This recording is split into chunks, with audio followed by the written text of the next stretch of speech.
എന്റെ കൂടെ ഇരിക്കുന്ന ഈ അളിയനെ പരിചയപ്പെടുത്താനാണ് ഞാൻ ഇവിടെ വന്നിരിക്കുന്നത്. ഈ അളിയൻ എന്ന് പറയുന്നത് ട്രിവാൻഡ്രത്ത് നമ്മുടെ കലോത്സവം നടക്കുന്ന സമയത്ത് ഒരു ശ്രദ്ധ എല്ലാരും അറിയാം. ഇനിയിപ്പോ ഞാൻ പ്രത്യേകിച്ച് പറയേണ്ട കാര്യമില്ല, പക്ഷെ എന്നാൽ എല്ലാവരും ഒരാളിൽ മാത്രം ഇങ്ങനെ പോയിന്റ് ചെയ്ത് നിൽക്കുന്നത് കണ്ടു. അപ്പൊ തന്നെ ഞാൻ വിചാരിച്ചു കോമഡി മാസ്റ്റേഴ്സ്.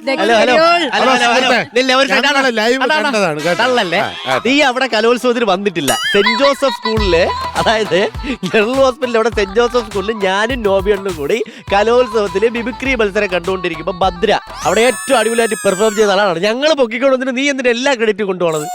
അവളല്ലേടാ ആങ്കർ. അതാണ് എന്റെ മുത്ത്.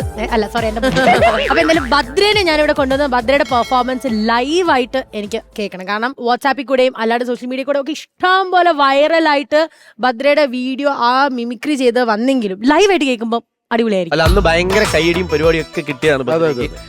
അതുകൊണ്ടാണ് അത്രയും ന്യൂസ് ചാനലുകാർ ഭദ്രയെ കവർ ചെയ്ത്, അതായത് ആരും കേൾക്കാത്ത കുറെ ശബ്ദങ്ങൾ ലുക്ക് തന്നെ വെറൈറ്റി ആണ്. ഭദ്ര എന്ന് പറയുമ്പോഴാണ് ഞാൻ വിചാരിച്ചേ ഭദ്രയോ പെങ്കുച്ചായിരുന്നു ഭദ്രയൊക്കെ ഇവിടെ എന്നുള്ള രീതിയിലായിരുന്നു. എന്തോ മുടീന്റെ പറ്റിയും ഞാൻ ഡൊണേറ്റഡ് അല്ലേ? മുടി ഡൊണേറ്റ് ചെയ്തേ. എത്ര ലെങ്ത് ഉണ്ടായിരുന്നു? 16 ഇഞ്ച്. 16 ഇഞ്ചോ? വാവ്. ഹെയർ ഡൊണേറ്റ് ചെയ്യാന്ന് പറഞ്ഞ വലിയ കാര്യമാണ്. You are looking very good. മനസ്സ് നല്ല. വീട് എവിടെ? ചാത്തന്നൂർ, കൊല്ലം.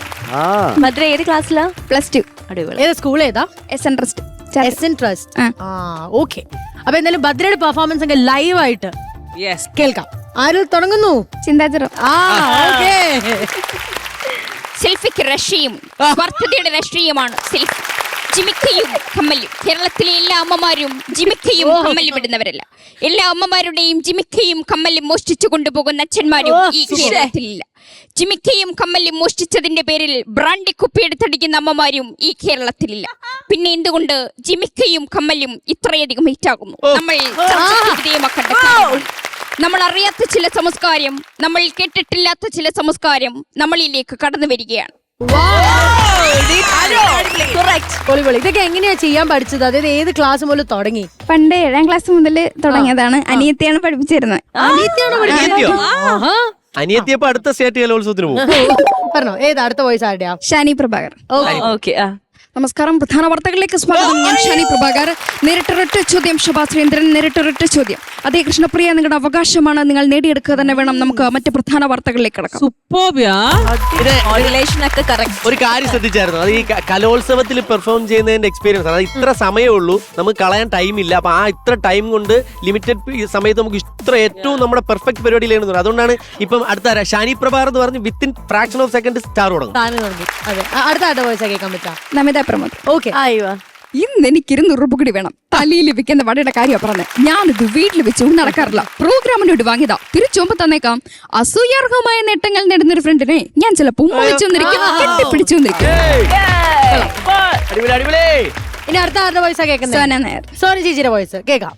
രാവിലെ ഞാൻ കാലസുന്ദരി, വൈകുന്നേരം ഞാൻ ഇവലസുന്ദരി. എനിക്കറിയാം ഇതെല്ലാം മോക്ഷത്തിനോട് എല്ലാം പോയി. ഇനി അല്ല സുന്ദരിച്ചു സാരി വാങ്ങി രാധാമണിക്ക് കൊടുത്തൂടെ? അല്ല, ഏപ്രിൽ ഫുള്ളൊക്കെ ഇപ്പൊ മാർച്ചിലോട്ടാക്കിയോ? ഈ അവസരത്തിൽ ചോദിക്കാൻ പറ്റുന്നതാണോ എന്ന് അറിയത്തില്ല, ബിന്ദു പണിക്കറിന്റെ വോയിസ് എടുക്കാറുണ്ടോ? ഇല്ല, അടുത്ത പ്രാവശ്യം ഒരു സാറിന് ഞാൻ തരാം. അടുത്ത വോയിസ് നമുക്ക് എന്നാ കേൾക്കാം. തിരുവനന്തപുരത്തിന്റെ സ്വന്തം മേയർ ആര്യ രാജേന്ദ്രൻ. വ്യക്തമായി പറയട്ടെ, ഈ 21ാം വയസ്സിൽ മേയറായിട്ടുണ്ടെങ്കിൽ എനിക്ക് അതിനനുസരിച്ച് പ്രവർത്തിക്കാനും അറിയാം. അതിൽ നിന്നുള്ളൊരു സംഘടനയിൽ നിന്നാണ്, ഒരു സംവിധാനത്തിൽ നിന്നാണ് ഞാൻ വന്നിരിക്കുന്നത് എന്ന് എനിക്ക് അഭിമാനത്തോടു കൂടി പറയുവാൻ സാധിക്കും. എന്താണ് വലുതാകുമ്പം എന്താവണം എന്നാണ് താല്പര്യം? പോലീസ് ഓഫീസറാണോ? സൂപ്പർ. എന്തെങ്കിലും ഇതുണ്ടോ? അതായത് IPS IAS അങ്ങനെ ആവണമെന്നുണ്ടോ? ഇനി ടിവിയിലൊക്കെ കാണുമ്പോൾ IPS ഓഫീസർ നമുക്ക് പറയണത് നമ്മുടെ പോലീസ് കലാമേളക്കാണ് മിമിക്രി. അതെ, അത് പൊളിക്കും. ഇനി ആരുടെ വോയിസ് നമുക്ക് അപ്പൊ കേൾക്കാൻ പറ്റുന്നത്? ഇനി സുരഭി ചേച്ചി. ഓക്കെ. മൂസക്കായി ഇന്ത്യ കിട്ടിയും ഗൾഫിൽ ഇനി 30 കൊല്ലത്തിലാണ് പെരില് പെരുമ്പ് മൂപ്പിരി മുടി ഇങ്ങനെ കൊയ്ഞ്ഞു പോണ പണി ഇനി. പഴയ വോയിസ് അല്ല, എനിക്ക് ഏറ്റവും ഇഷ്ടം എന്താ പറയാ, ഭയങ്കര ബോറടിയൊന്നുമില്ല. എല്ലാം ഭയങ്കര ഷോർട്ട്. അപ്പൊ ടക് ടക് ടക് ടക് ടക്. പിന്നെ 36 choices of artist totally different ആണ്. നമ്മൾ അറിയണോ കേൾക്കണ. ഇപ്പൊ സോന നായർ ഒന്നും ഞാൻ കേട്ടിട്ടേ ഇല്ല. ഭയങ്കര കുറച്ച് ആൾക്കാർ ട്രൈ ചെയ്യുള്ളൂ. So very nice. നല്ല ചോയ്സസ് ഓഫ് ആർട്ടിസ്റ്റ് ആണ്. സൂപ്പർ. അപ്പൊ ഇനിയും ചോയ്സിൽ അടുത്ത ആളെ ഇറക്കിക്കോ. മമത. യെസ്, മമത ജി കേൾക്കാം. നിന്റെ വീട്, നിന്റെ മുറി, നിന്റെ കെട്ട്, നീ കയറി കിടക്ക്. ആഹാ, ജോലി എടുക്കുന്ന സമയത്ത് ജോലി എടുക്കണം, അല്ല ലൂസ് സ്റ്റോക്കിന് പോവല്ല. കറക്റ്റ് സാധനം. സൂപ്പർ, ഇഷ്ടപ്പെട്ടു. അടുത്ത വരട്ടെ ചോയ്സ്. അമല പോൾ. ആമല പോൾ. ഓക്കെ. ഈ ലോകത്തിൽ തന്നെ നിശ്ചയിക്കാനായിരുന്നു എന്റെ ഇഷ്ടം. നിന്നെ ഒഴിച്ച് നീ പറഞ്ഞാൽ ഞാൻ കേൾക്കും, നീ പറഞ്ഞാൽ മാത്രം. ദ ലാസ്റ്റ് സ്ലീപ്ലെസ് നൈറ്റ്, ഒടുക്കത്തെ രാത്രി. അടിപൊളി അടിപൊളി അടിപൊളി. ഓക്കെ, ഇനി അടുത്ത എന്റർടൈൻ ചെയ്യാൻ രജീഷ വിജയൻ. രജീഷ വിജയൻ. രജീഷ. അപ്പൊ എനിക്ക് ശരിക്കും 9 മാർക്കുണ്ടായിരുന്നുള്ളൂ. ഇപ്പഴത്തെ 2 കൂടി കൂട്ടിയിട്ട് 29 ഞാൻ കള്ളത്തിനും കാണിച്ച് സൈൻ മേടിച്ചു. ജൂണിലെ അല്ലേ ഇത്? ജൂണിലെ. അടിപൊളി അടിപൊളി അടിപൊളി. നെക്സ്റ്റ്. ഇനിയും വേണം. അപ്പൊ ആന്റി ക്ലൈമാക്സോ? ആന്റി ക്ലൈമാക്സിനെ ഇറക്കാനുള്ള ടൈം ആയിരിക്കുകയാണ്. എന്താണ് അനീതിയുടെ പേര്? Lakshmi. Lakshmi. Let's welcome Lakshmi.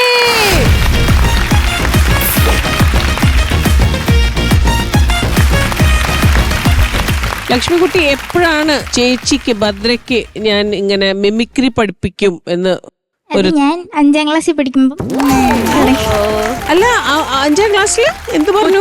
Select ചെയ്യും ഓരോ സൗണ്ട്സ്, ചേച്ചിക്ക് ചേരുന്ന സൗണ്ട്സ്. മോളെ, അതിന് കലാവാസന എന്ന് പറയും. നമുക്കില്ലാത്ത ലക്ഷ്മിക്ക് എന്തെങ്കിലും ഒരു മിമിക്രി പാട്ട് പാടും. അല്ല, മോള് പാട്ട് പാടുമ്പം ഈ സിംഗേഴ്സ് നമ്മളെ ഗായികമാരുടെ ശബ്ദത്തിൽ പ്രാക്ടീസ് ചെയ്യും. അത് ചേച്ചി പഠിപ്പിച്ചു തരും. അത് നല്ലൊരു ഓപ്ഷനാ. അതിന് നോക്കാം. നമുക്ക് എന്തായാലും ലക്ഷ്മി കുട്ടീന്റെ പാട്ട് കേൾക്കാം. ഒരു നാടൻ പാട്ട് പാടാം.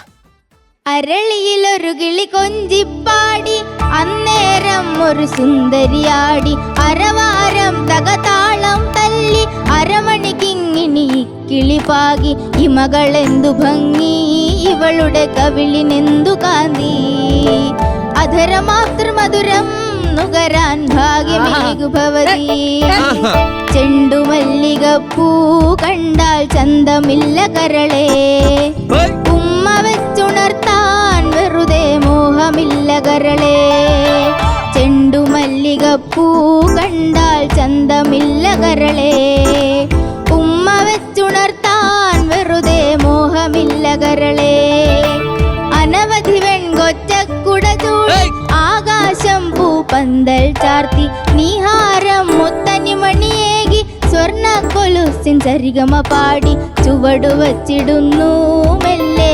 കാതിലോതിടുന്നു, ചേല നീക്കി നീങ്ങും കാറ്റും ലജ്ജയോടെ മൂളി, ചെണ്ടുമല്ലികപ്പൂ കണ്ടാൽ ചന്തമില്ല കരളേ, ഉമ്മ വെച്ചുണർത്താൻ വെറുതെ മോഹമില്ല കരളേ.